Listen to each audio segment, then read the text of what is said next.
Vedo che hai preparato qui un menù molto molto interessante, giusto? Sì.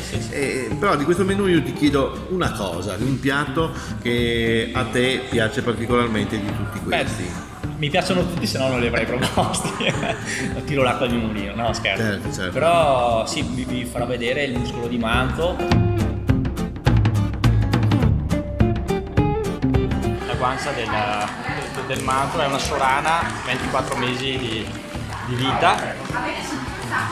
Viene cotta a bassa temperatura, che vuol dire che la cottura non supera i 90 gradi e rimane per quasi 4 ore dentro il forno fino alla cottura. Ogni volta il muscolo di manto si comporta in modo diverso in cottura.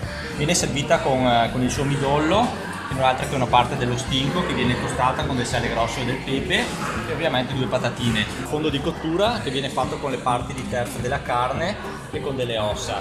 Abbineremo con dei riccioli di vite, quindi sarà una parte acidula, sempre per rimanere nell'acidulo, con delle piccole begogne.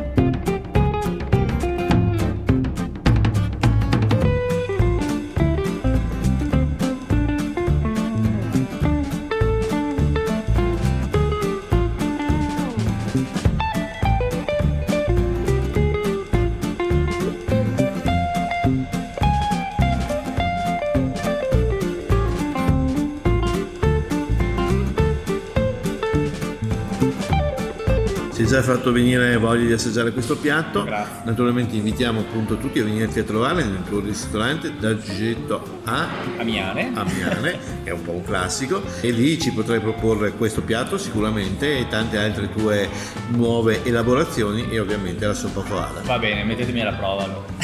Grazie ancora della disponibilità. Grazie a lei.